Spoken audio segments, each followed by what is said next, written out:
लखीमपुर पाकिस्तान में जितने रिहायशी इलाके नहीं हैं उससे ज्यादा आतंकी फैक्ट्रियां लग चुकी हैं। पाकिस्तान को जिसने भी जाना आतंकिस्तान के नाम से ही जाना है। पाकिस्तान ने भारत में अपने नापाक इरादों की घुसपैठ करने की कई दफा कोशिश की है और हर बार या तो पीठ दिखाकर भागे हैं या फिर हजारों की सेना के साथ घुटने टेक दिए या फिर भारत में उनकी कब्रगाह बन गई। लेकिन जैसे जैसे वक्त बदला पाकिस्तान ने अपनी साजिशों का पैटर्न भी बदल दिया है। अब वो अपनी कायर सेना के सहारे नहीं बल्कि ड्रोन और रॉकेट लॉन्चर के सहारे अपने आतंकी इरादों को हवा दे रहे हैं।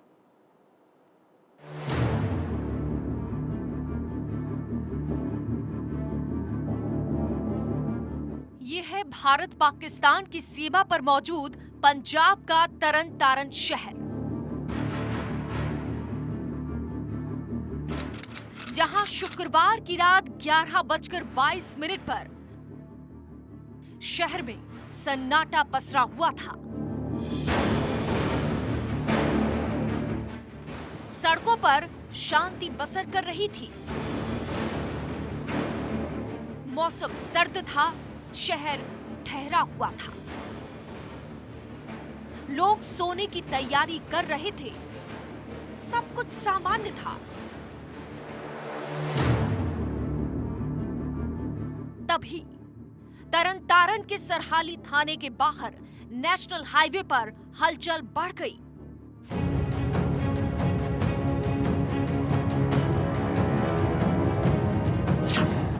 कुछ लोग थाने के बाहर पहुंचे। रॉकेट लॉन्चर से एक ग्रेनेड दागा। ग्रेनेड का निशाना सरहाली कला थाना था, लेकिन ग्रेनेड और सरहाली थाने के बीच थाने के गेट पर जमे ग्रिल आ गए। ग्रिल से टकराते ही ग्रेनेड का रास्ता बदल गया। रास्ता बदलते ही ग्रेनेड का टारगेट भी बदल गया। ग्रेनेड सीधा सुविधा केंद्र से जा टकराया। ग्रेनेड के टकराते ही सुविधा केंद्र के शीशे टूट गए। ग्रेनेड के हमले से दीवारों पर छर्रे धंस गए। गनीमत रही कि ग्रेनेड फटा नहीं। थाने को सील कर दिया। इसके बाद आज ग्रेनेड को डिफ्यूज कर दिया गया।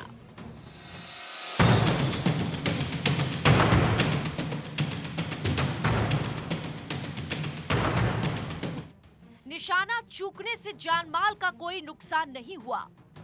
हमले के दौरान एसएचओ समेत करीब 9 जवान ड्यूटी पर मौजूद थे। कल रात तकरीबन 11:22-23 ते ਇਹ ਜਿਹੜਾ ਹਾਈਵੇ ਤੋਂ ਇੱਕ ਗ੍ਰੇਨੇਡ ਫਾਇਰ ਕੀਤਾ ਗਿਆ ਯੂਜ਼ਿੰਗ ਆਰਪੀਜੀ ਜਿਹੜਾ ਪੁਲਿਸ ਸਟੇਸ਼ਨ ਸਰਹਾਲੀ ਦੇ ਸੁਵਿਧਾ ਸੈਂਟਰ ਤੇ ਉਥੇ ਹਿੱਟ ਕੀਤਾ ਹੈ। ਜਿਹੜਾ ਮਿਲਟਰੀ ਗੇਟ ਹਾਰਡਵੇਅਰ ਹੈਗਾ ਜਿਹੜਾ ਅਕ੍ਰੋਸ ਦਾ ਬਾਰਡਰ ट्रांस बॉर्डर स्मगलिंग की संभावना हो सकती है। असी इसको जरा हैगा बहुत क्लीयर इंडिकेशन है कि यह जड़ी स्ट्रैटेजी साडे गवंडी देश की हैगी to bleed India by 1000 cuts कि इस तरह के अटैक करके ते जड़ी पंजाब पुलिस हैगी in coordination with BSF in coordination with central agencies असी इसनु इन्वेस्टिगेट करके इसका मुंह तोड़ जवाब देंगे। ये हमला तरन तारन के उस गांव में हुआ जहां खालिस्तानी आतंकी हरविंदर सिंह उर्फ रिंदा पैदा हुआ था।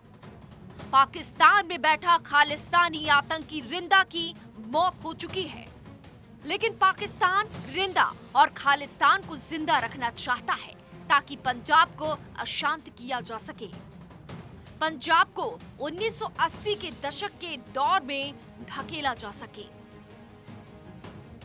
लेकिन सुरक्षा एजेंसियां खालिस्तान और पाकिस्तान के गठजोड़ की साजिश को कामयाब नहीं होने देंगी। वहीं घटना के रिंदा कनेक्शन से शक गहरा रहा है कि पाकिस्तान रिंदा के गांव में हमला कर उसे जिंदा रखना चाहता है। पंजाब में हाल ही में हुई कई बड़ी वारदातों में उसका नाम सामने आया था। पुलिस रिकॉर्ड में हरविंदर रिंदा एक हिस्ट्री शीटर था। वो पंजाब, हरियाणा, चंडीगढ़ और महाराष्ट्र में कुख्यात गैंगस्टर रहा। मर्डर, कॉन्ट्रैक्ट किलिंग, डकैती, फिरौती और स्नैचिंग के कई मामलों में वो पंजाब पुलिस का वांटेड था। जब से आम आदमी पार्टी की सरकार पंजाब में आई है, पंजाब की कानून व्यवस्था पूरी तरह से ध्वस्त हो चुकी है, चरमरा चुकी है। ये इसलिए क्योंकि राष्ट्र नीति और राष्ट्र सुरक्षा पर आम आदमी पार्टी वोट बैंक की राजनीति ज़्यादा पसंद करती है।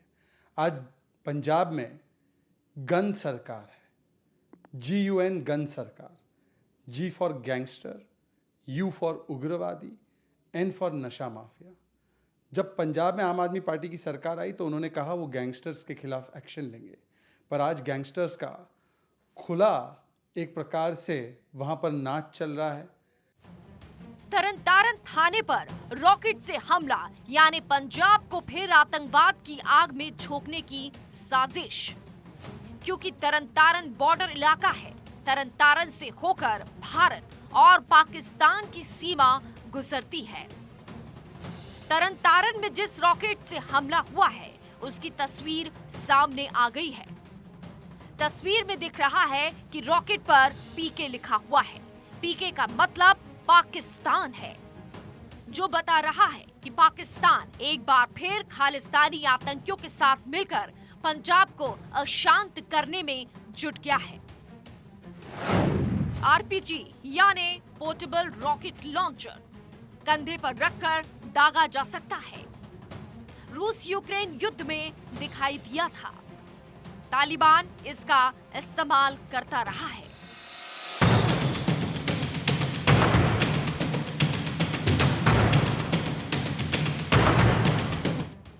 इससे पहले 9 मई को मोहाली में RPG से सेक्टर 77 स्थित पुलिस हेडक्वार्टर पर हमला किया गया था। हमले का तरीका बिल्कुल वैसा ही था जैसा शुक्रवार रात तरनतारन में हुआ। मोहाली में भी हमलावर बाइक पर सवार होकर आए थे। मोहाली में भी रॉकेट लॉन्चर से हुए हमले से कोई हताहत नहीं हुआ था। मोहाली हमले के तार पाकिस्तान से जुड़े हुए थे और अब एक बार फिर पंजाब में इस तरह का हमला सवाल खड़े करता है, क्योंकि ये पहला हमला नहीं है। पाकिस्तानी खुफिया एजेंसियां ISI ने गैंगस्टरों और तस्करों की मदद से पुलिस और सुरक्षा कर्मियों को मारने के लिए अतीत में पुलिस स्टेशनों और सैन्य प्रतिष्ठानों पर इसी तरह से 5 हमलों को अंजाम दिया था। दिलचस्प बात ये रही कि किसी भी अधिकारी को चोट नहीं आई, सभी हमले अंधेरे में किए गए। 9 मार्च 2022 रूपनगर के कलमा मोड़ थाने की दीवार को क्षतिग्रस्त कर हमला किया गया। ये थाना नूरपुर बेदी नगर मार्ग पर स्थित है। 7 नवंबर 2021 नवा शहर में CIA कार्यालय पर हथगोले से हमला किया गया। इस हमले पर मास्टरमाइंड हरविंद सिंह रिंदा था। 1 नवंबर 2021 पठानकोट के चक्की पुल में हथगोले फेंके गए। इसमें लखवीर सिंह रोडे और उनके सहयोगियों की संलिप्तता पाई गई। 6 लोगों को गिरफ्तार किया गया। 21 नवंबर 2021 पठानकोट में सेना छावनी के 21 क्षेत्र त्रिवेणी द्वार पर मोटरसाइकिल सवार 2 लोगों ने हथगोला फेंका। पंजाब आतंकियों के निशाने पर है। 15 अक्टूबर को ही IB ने पंजाब पुलिस को हमले को लेकर अलर्ट जारी किया था, लेकिन इसके बाद भी आतंकी हमला करने में कामयाब हो गए। पंजाब में खराब होती कानून व्यवस्था पर बीजेपी ने CM भगवंत मान पर सवाल उठाए हैं। देखिए, पंजाब के हालात दिन ब दिन बिगड़ते जा रहे हैं। निरंतर वहाँ पे आतंकी हमले हो रहे हैं, गैंगस्टर्स कत्लेआम कर रहे हैं, दिन दिहाड़े लोगों को मार दिया जाता है और तो और पुलिस सुरक्षा में जो लोग हैं उनको भी मार दिया जाता है। ये सब कुछ जब से आम आदमी पार्टी आई है तेज़ी से बढ़ना शुरू हुआ है, क्योंकि अरविंद केजरीवाल दिल्ली से रिमोट कंट्रोल से सरकार चला रहे हैं। देखिए, आपको याद रखना होगा 1980 के दशक में गांधी परिवार ने भी यही मॉडल अपनाया था कि वहाँ पे एक आतंक का माहौल बनाओ, फिर बेकसूर लोगों को मारो और फिर देश में ये संदेश दो कि देखिए मैंने कंट्रोल कर लिया, इससे मुझे देश की कमांड भी दी जाए। ये जो मॉडल डिज़ाइन किया था गांधी परिवार ने, उसमें वो कामयाब तो हुए, लेकिन उसका देश को खमियाजा भुगतना पड़ा। अरविंद केजरीवाल भी उसी मॉडल पर काम कर रहे हैं। उन्होंने भी पंजाब की सत्ता अपने हाथ में रखी है। तरनतारन में हुए रॉकेट हमले में आतंकी संगठन सिख फॉर जस्टिस का भी हाथ सामने आ रहा है। तरनतारन हमले के बाद आतंकी गुरपतवंत सिंह पन्नू का एक ऑडियो सामने आया, जिसमें पन्नू पंजाब सीएम भगवंत मान और पंजाब डीजीपी को धमकी दे रहा है। पन्नू का कहना है कि जालंधर के लतीफपुरा में 1947 में पाकिस्तान से आकर बसे परिवारों को पंजाब सरकार ने बेघर किया है। ये उसी का बदला है। पूर्व मुख्यमंत्री बेअंत सिंह की राह पर चलने वालों को उन्हीं के पास भिजवा दिया जाएगा। अगर हिम्मत है तो आज तरनतारन का पुल लांग कर दिखाओ। रेफरेंडम के समर्थक इंतजार कर रहे हैं। पंजाब में घर घर में रॉकेट लॉन्चर और बम पहुंच चुके हैं। खालिस्तानी धमकी के इन नापाक इरादों की फ्यूलिंग पाकिस्तान से हो रही है। जानकारी है कि पाकिस्तान खालिस्तानी आतंकियों के सहारे पंजाब में अशांति फैलाना चाहता है। ये एक बड़ा रेगुलर पैटर्न है। हमने देखा है कि जब भी पाकिस्तान के अंदर अंदरूनी हालात ख़राब होते हैं तो वो अपनी अटेंशन जो है वो डाइवर्ट करने की कोशिश करता है, भारत की तरफ रुझान करता है। सीज़ फायर वायलेशन करेगा, या दूसरी बात ये भी है कि इस सीज़न के अंदर वो मिलिटेंट्स को, अपने आतंकवादियों को भी फायरिंग के माध्यम से भारत के अंदर भेजने की कोशिश करता है। और ये बहुत सालों से ये पैटर्न चला आ रहा है। इस समय पाकिस्तान के हालात बहुत ख़राब हैं। हम सब जानते हैं कि वहाँ पे पॉलिटिकल और इकोनॉमिक दोनों सिचुएशन बहुत ख़राब है। पाकिस्तान की नापाक साजिशों की ये नई चाल है, जिसमें अब वो रॉकेट लॉन्चर से लेकर ड्रोन का सहारा ले रहा है। पाकिस्तान कंगाली के नए कीर्तिमान स्थापित कर रहा है। हर ओर से पिटता पाकिस्तान बौखलाहट में भारत पर हमलों की साजिश रच रहा है। इसके बाद अब कहा जा सकता है कि पाकिस्तान पर फाइनल स्ट्राइक की बारी है। Bureau report, Bharat 24।